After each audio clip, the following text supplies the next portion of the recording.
Jó capítulo 4. Então respondeu Elifaz o temanita e disse: se intentarmos falar-te, enfadar-te-ás, mas quem poderia conter as palavras? Eis que ensinastes a muitos e tens fortalecido as mãos fracas. As tuas palavras firmaram os que tropeçavam e os joelhos desfalecentes tens fortalecido. Mas agora que se trata de ti, te enfadas e tocando-te a ti, te perturbas? Porventura não é o teu temor de Deus a tua confiança e a tua esperança a integridade dos teus caminhos? Lembra-te agora qual é o inocente que jamais pereceu e onde foram os sinceros destruídos. Segundo eu tenho visto, os que lavram iniquidade e semeiam mal cegam o mesmo. Com o hálito de Deus perecem e com o sopro da sua ira se consomem. O rugido do leão e a voz do leão feroz e os dentes dos leõezinhos se quebram. Parece o leão velho, porque não tem presa. Perece o leão velho, porque não tem presa. E os filhos da leoa andam dispersos. Uma coisa me foi trazida em segredo, e os meus ouvidos perceberam o sussurro dela. Entre pensamentos vindos de visões da noite, quando cai sobre os homens o sono profundo, sobrevieram-me o espanto e o tremor, e todos os meus ossos estremeceram. Então um espírito passou por diante de mim, fez-me arrepiar os cabelos da minha carne. Parou ele, porém não conhecia a sua feição. Um vulto estava diante dos meus olhos. Houve silêncio e ouvi uma voz que dizia: seria porventura o homem mais justo do que Deus? Seria porventura o homem mais puro do que o seu Criador? Eis que ele não confia nos seus servos e aos seus anjos atribui loucura. Quanto menos aqueles que habitam em casas de lodo, cujo fundamento está no pó e são esmagados como a traça. Desde a manhã até a tarde são despedaçados e eternamente perecem sem que disso se faça caso. Porventura não passa com eles a sua excelência? Morrem, mas sem sabedoria. Jó capítulo 5. Chama agora a alguém que te responda? Para qual dos santos te virarás? Porque a ira destrói o louco e o zelo mata o tolo.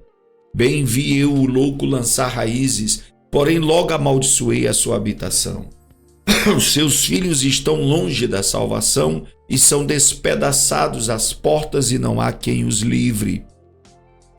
A sua messe o faminto a devora e até dentre os espinhos a tira e o salteador traga a sua fazenda.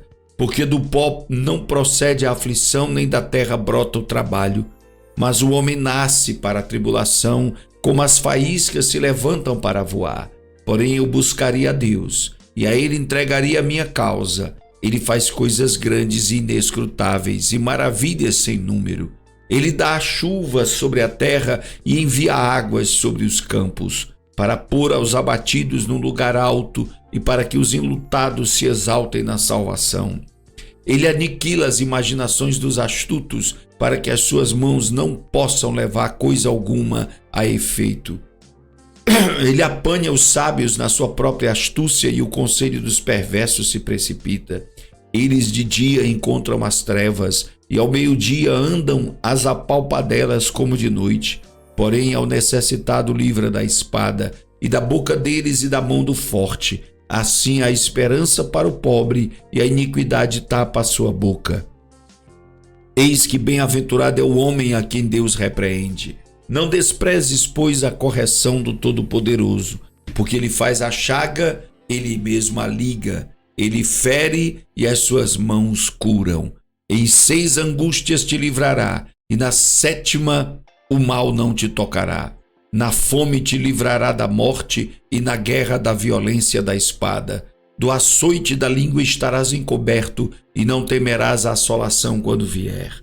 Da assolação e da fome te rirás, e os animais da terra não temerás, porque até com as pedras do campo terás o teu acordo, e as feras do campo serão pacíficas contigo. E saberás que a tua tenda está em paz, e visitarás a tua habitação, e não pecarás. Também saberás que se multiplicará a tua descendência e a tua posteridade como a erva da terra.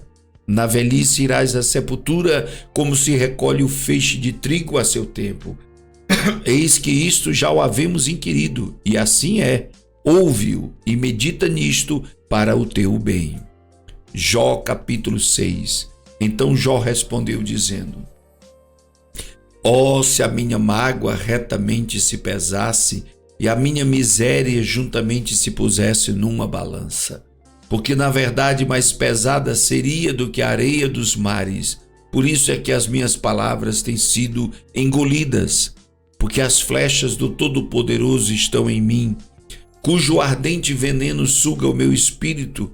Os terrores de Deus se armam contra mim. Porventura zurrará o jumento montês junto à relva, ou mugirá o boi junto a seu pasto, ou comer-se-á sem sal o que é insípido, ou haverá gosto na clara do ovo.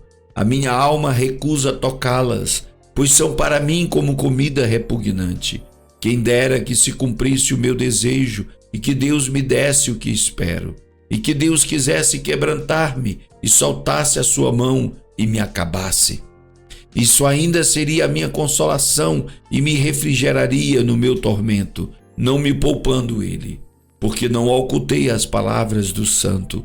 Qual é a minha força para que eu espere? Ou qual é o meu fim para que tenha ainda paciência? É porventura a minha força a força da pedra? Ou é de cobre a minha carne? Está em mim a minha ajuda? Ou desamparou-me a verdadeira sabedoria? Ao que está aflito, devia o amigo mostrar compaixão, ainda ao que deixasse o temor do Todo-Poderoso.